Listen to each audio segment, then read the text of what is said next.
Anong Q natin? Substitute nyo, 2.5 kilogram per second times 4181.2 times 85 minus 15.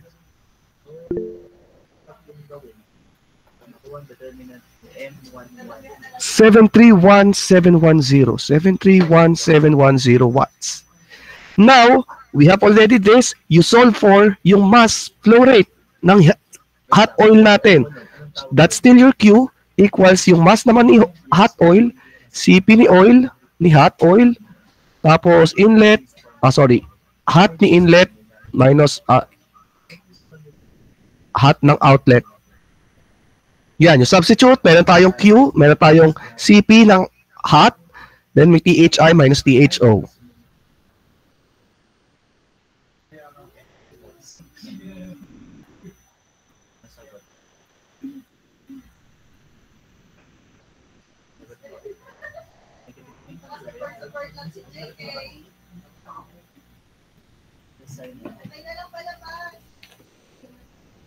So this is equal to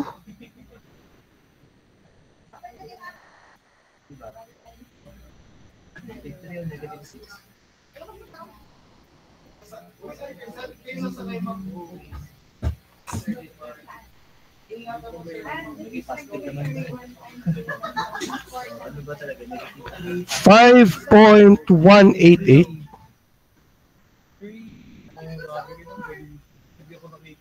Nine 1008. Sorry, this is not Q. This is your mass flow rate.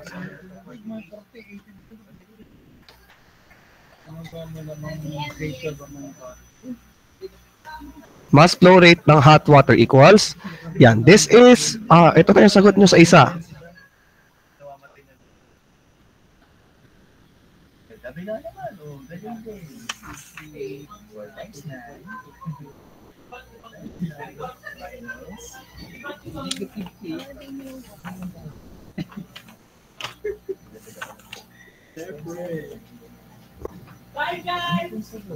Yan.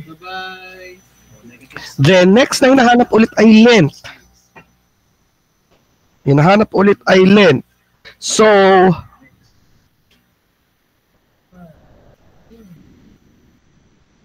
dito, kung mapapansin nyo, if you will refer as well to the book, ginamitan to ng NTU.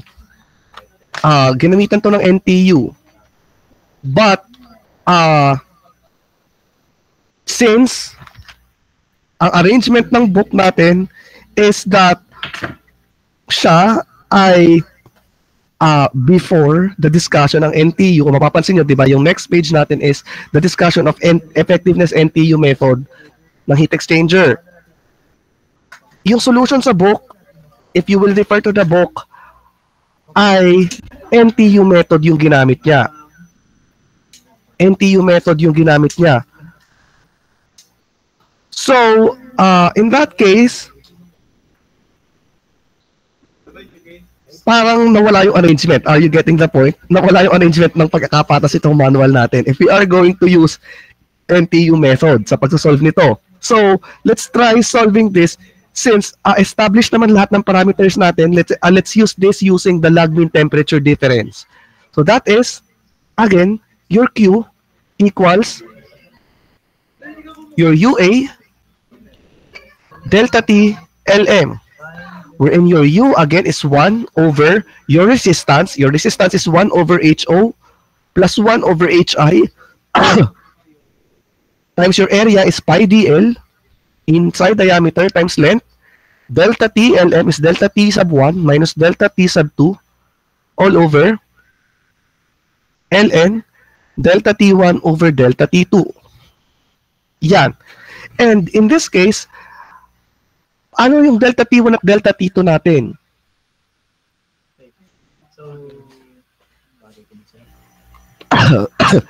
Sa ating diagram, if you will notice,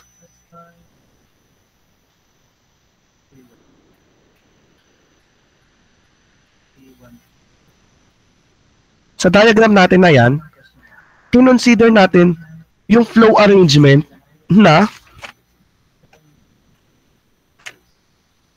ano yung kinonsider natin?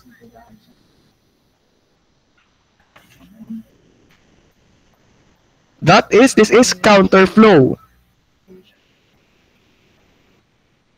Diba? Ang kinonsider natin dito is counterflow.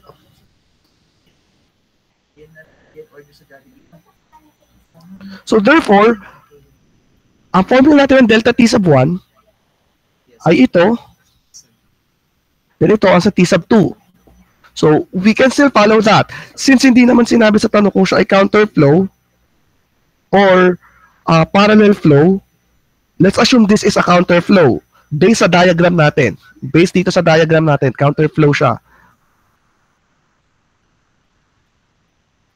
Saglit lang.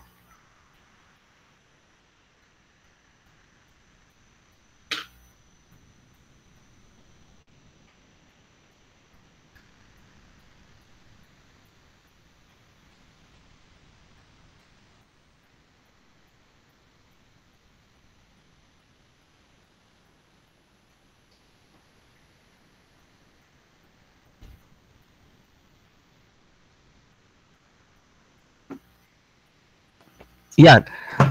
Let's assume this is in counterflow. So, isolve natin siya. Meron tayong Q din dito. Yung delta T1 natin, wherein your delta T1 is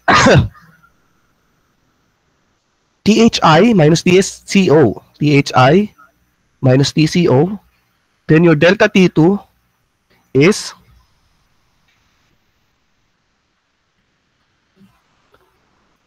THO minus TCI. Yan. And then, given na tayo, nasan yun? Given na tayo ng temperature ng ating, given na tayo ng temperature ng ating,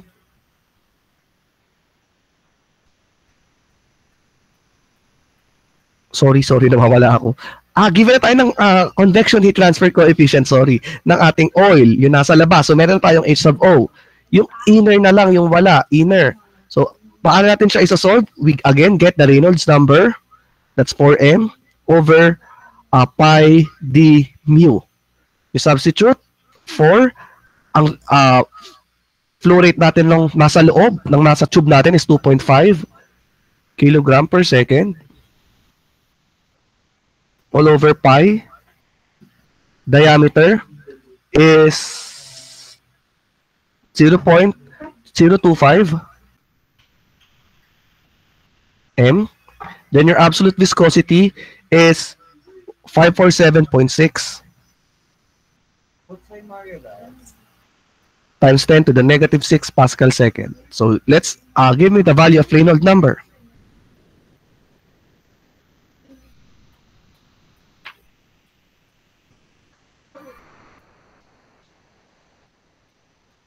Two 512.6999. So therefore, this is turbulent. Turbulent yung ating flow sa loob ng tube. Turbulent. So,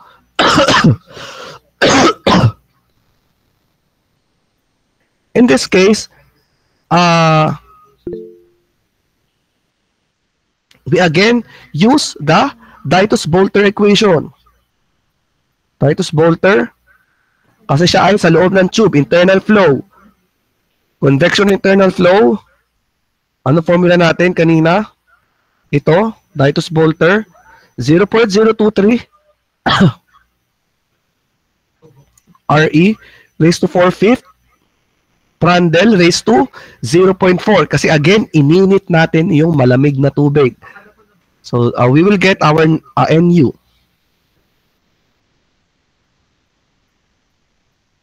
Give me the value of our Nusselt number.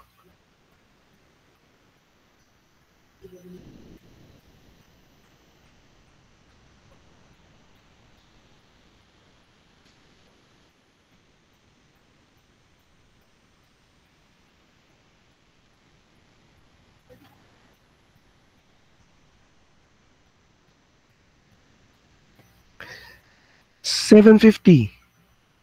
0.6978 This is your Nusselt number. And then you solve for your H. And U equals HK over, HD I over K.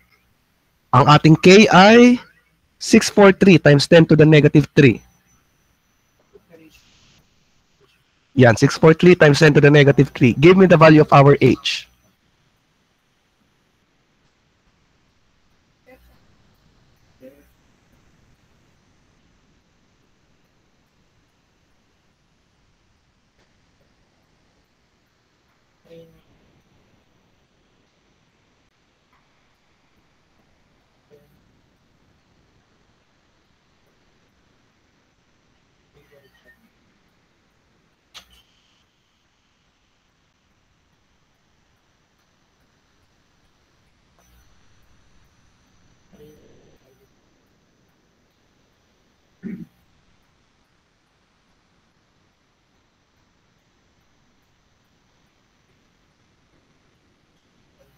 Anong value natin ng H?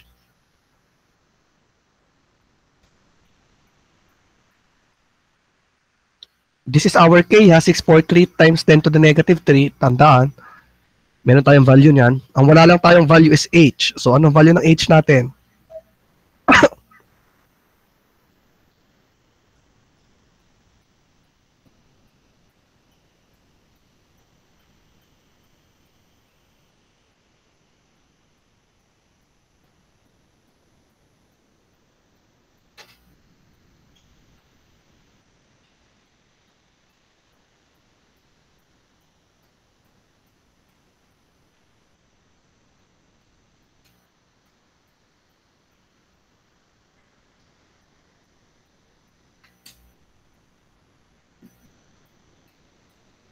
Guys, saglit lang guys, saglit lang. I think may mali tayo sa Reynolds number. Pwedeng pa-recompute ng Reynolds number muna.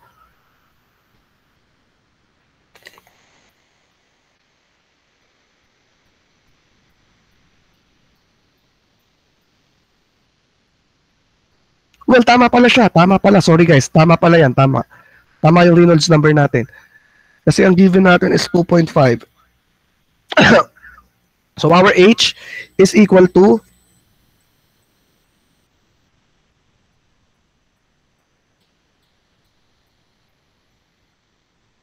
19,307.94899 watt per square meter Kelvin. Now, you substitute. Nasolve natin kanina ang Q.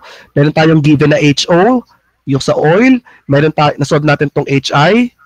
Meron tayong diameter inside. Then, kompleto ang ating mga inlet and outlet temperatures ng hot and cold fluid. Masasolve natin to. Now, I want you to solve for the length. Give me the value of length. I'll give you time to answer. 5 minutes, a maximum. Well, kaya pala yun ng 2 minutes. Substitution na lang naman yan. Give me the value of L.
Our L, our length is 297 point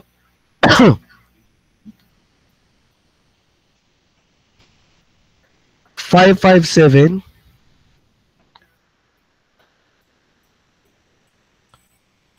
4749. So ito yung length ng ating tube. If you can see, napakahaba ng length na yan. Napakahaba ng length, almost 300 meters yung length ng tube natin. Masyado siyang mahaba. But well, yan yung lumabas sa sagot kasi if you will also refer sa ating book, yung given sa book is at 0.25 kilogram per second lang. So that's basically 10 times yung given natin dito na 2.5 kilogram per second. So yung sagot, most likely nag-times 10 din. Yun. And then, I also want you to let you know, I also want you guys to re-answer this. I want you to re-answer the question using the NTU method. So, I'm not gonna be discussing the whole solution, but I'm gonna be giving you the steps. Paano siya gagawin? Di ba? Nasolve natin ito. Nasolve natin to. Yung MH natin. The next,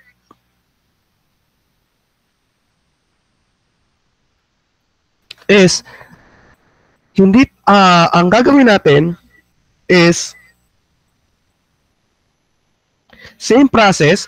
We get the ito, kuhanin natin yung H ng inside. Kuhanin natin yung H ng inside.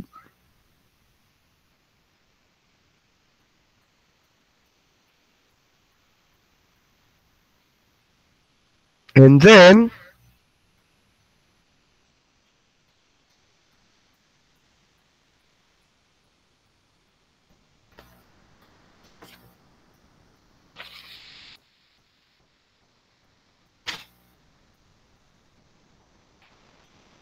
saglit lang guys, saglit.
Yan.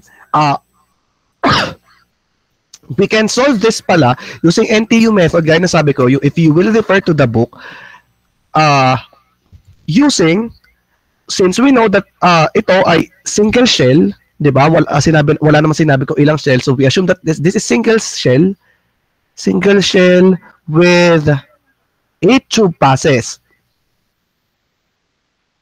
Tama ba? 8 tube passes. Let's check. 8 tube passes. Then, ang gagawin natin dyan is you identify your Cmin and your Cmax. So, yan. Kukuhanin natin yung Cmin at Cmax. Then, again, kukuhanin natin yung ratio nila, Cmin over Cmax. This is your ratio, C ratio, CR. So, makukuha natin yan, Cmin and Cmax. Then, di ba, meron tayong effectiveness din. Effectiveness equals to yung temperatures natin sa inlet, THI minus TCI over kung ano ang temperature ng ating Cmin. Ano ba ang Cmin natin?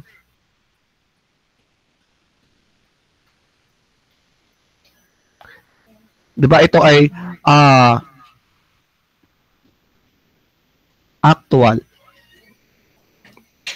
Saglit. Ano ang formula natin kanina?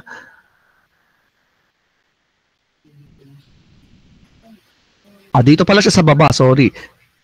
Kasi, dito, di ba ito yung Cmin, THI, minus TCI.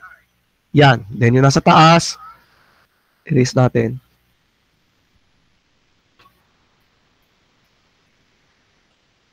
Let's say, ang maximum natin ay ang maximum kasi natin dito ay yung sa hot water. Tama ba? Hot water nga ba? Oo, hot water. So this is THI minus THO.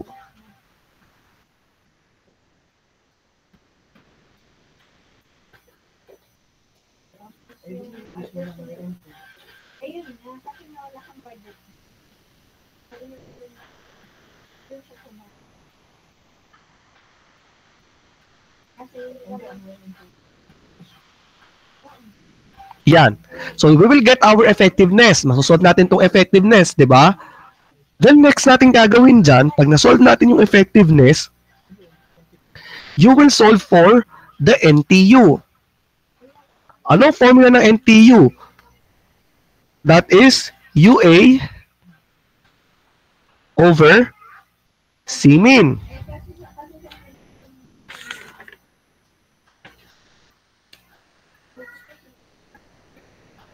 So, ang UA natin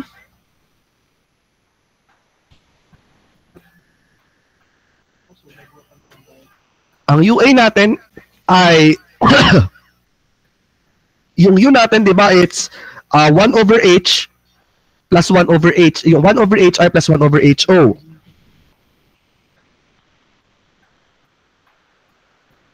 And then, meron tayong value ng Cmin. So, masusod natin si NTU. But, we have to make sure na yung ating NTU will be coming from our relationships. Ano yung relationships nating pagbabasehan? Yun yung nasa page 138. 138. If you look there, makikita nyo shell and tube, 1 shell pass, 2, 4, 6, 8 tube passes. Ganon, yung multiple of 2. That is 11.30b. Equation 11.30b.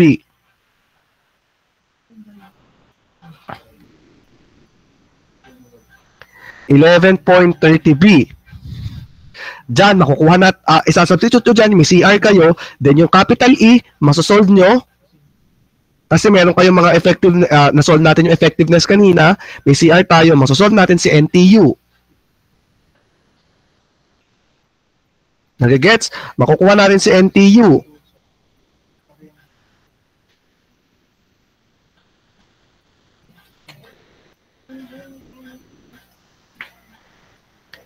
And then,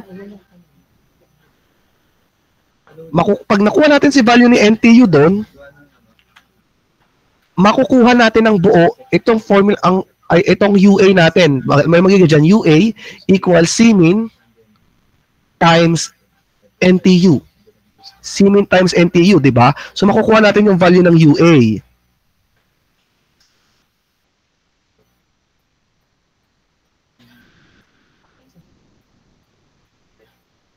And then, after that, ay makukuha natin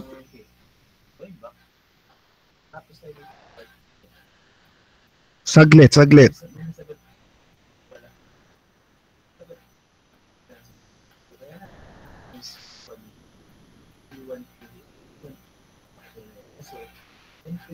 Pinili natin na expand na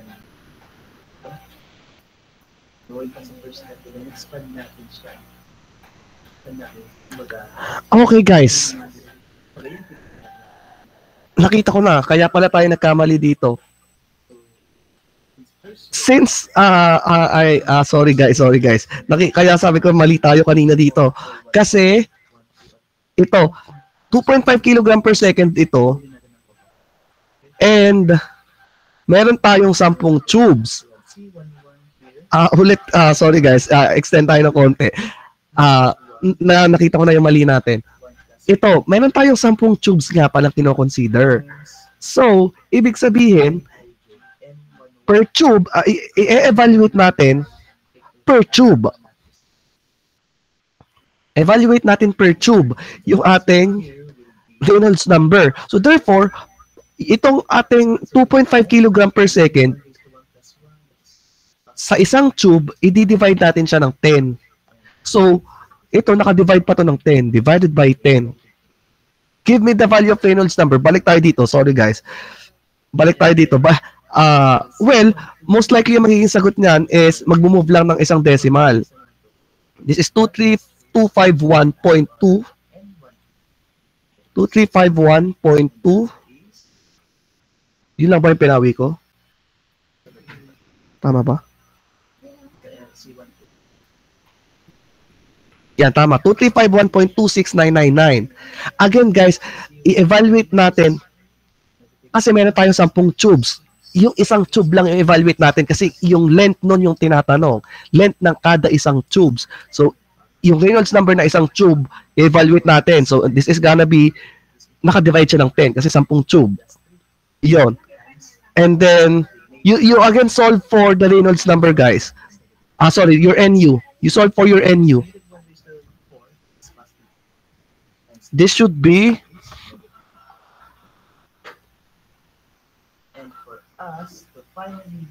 using the new value of Reynolds number. Sorry, na-overlook ko yun. Na-overlook ko.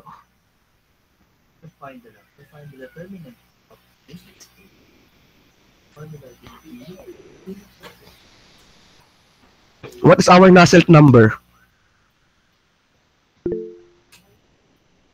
Yan, tama na yan. That's 118.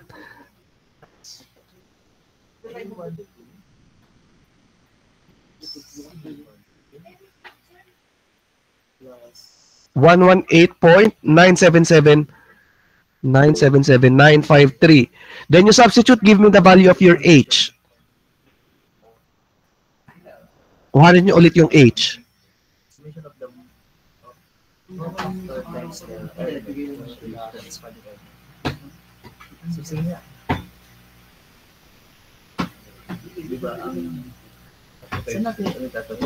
saan natin kukunin yung A11? Tachat na guys ng value ng H. Then, pag nakuha yung H, i-substitute ulit natin dito sa heat rate natin. Sa formula ng heat rate natin na ito.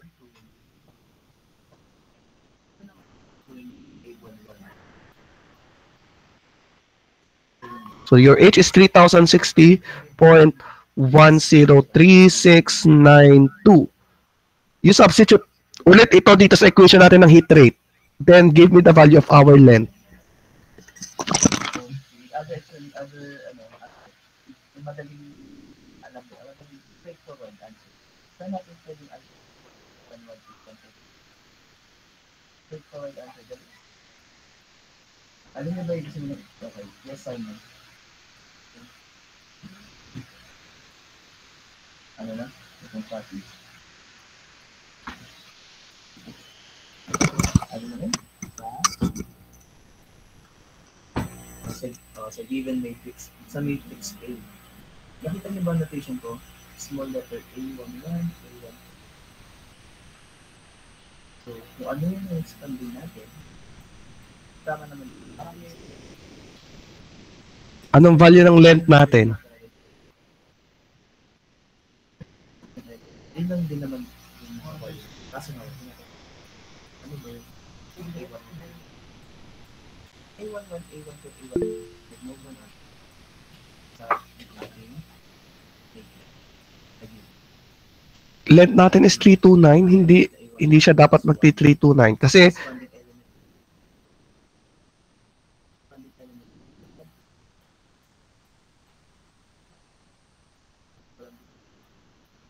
ganyan na yung value natin kanina, halos, 'di ba?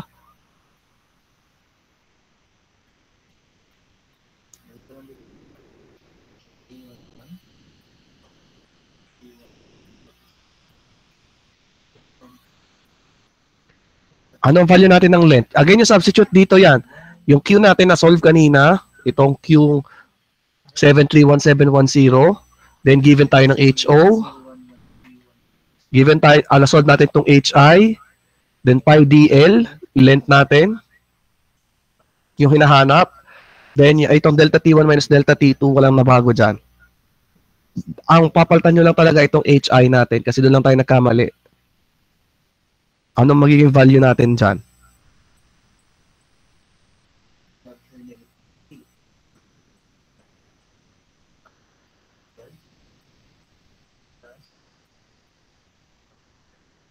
okay, plus negative 9. The answer would be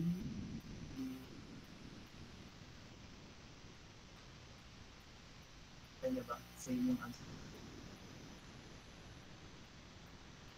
Same lang, di ba? Anong length natin?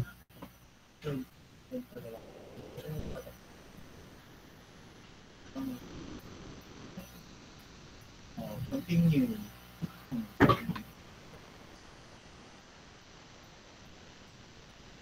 Doon sa tayo. Ay. Overall, alam mo na bigyan ko yung isa pang example. This time, you pick 4x4. Hindi na pick 4x4. Ayun mo? 4x4. Anong sagot? Anong sagot, guys?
Anong sagot nyo, guys? Ano nakuha nyong sagot?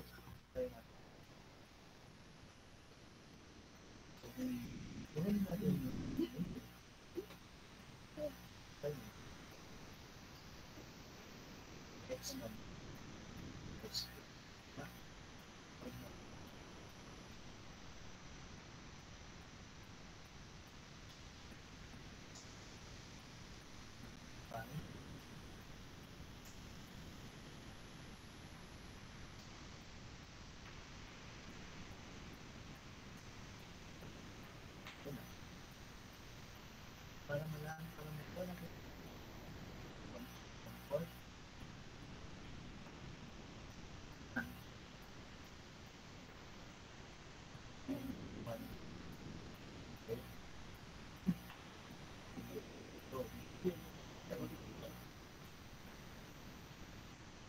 Your answer should be 32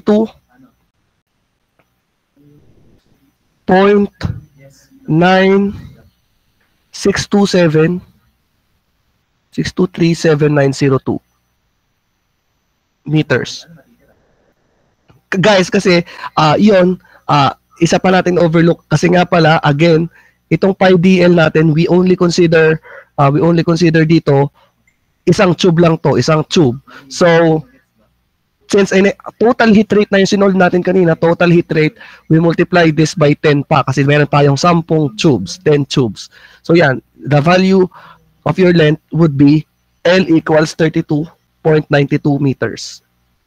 Sorry, this is not 92, 32.962. 962.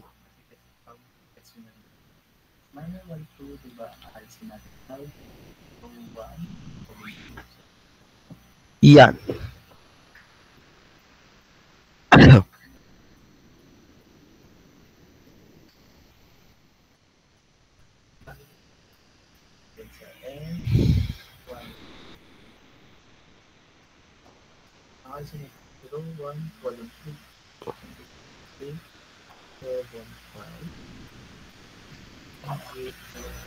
Yan, so this is our answer. Ito yung length ng kada isang tube sa ating shell. So, again guys, kapag ang gagamitin natin is NTU, so UA, edi yan, nakuha natin yung effectiveness natin. Tapos makukuha natin UA equals Cmin over NTU. Ito. Makukuha natin yung value natin ng UA dito. Diba? Makukuha natin yung UA. Then next, pag nakuha natin yung value ng UA,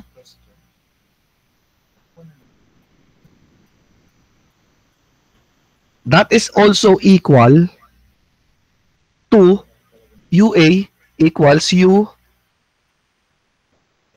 area. Ano ba yung area natin? That's N, number of tubes, pi DL. Then, wherein itong UA natin is coming from this. Dito natin siya kukuhanin. Then, yung U natin na ito, ay kukuhanin natin dito. Itong 1 over H, 1 over 1 over H sub O plus 1 over H sub I. Yun yung value natin ng U. Then, substitute lang natin yan, makukuha natin yung length. Itong length na to. Paano natin makukuha itong 1 over H sub O plus 1 over H sub I? Using this formula din. Gagamit din tayo ng Reynolds number doon. Reynolds number doon. Yun. And we will be arriving on almost the same answer. So yun. I hope you solve this on your end. You solve this using the NTU method. Kasi, yun, I want you to solve this using the NTU method dito. Yun, overtime na tayo, guys, sorry. Overtime tayo na 8 minutes. I'll be sending you another recording of this maybe next week. And, guys, nga pala, we'll be having a makeup class on Monday. That is kasi nawalan tayo ng pasok ng isang beses nung Tuesday. That is on, saglit. Anong oras? 1 to 2:30. 1 to 2:30 ng Monday.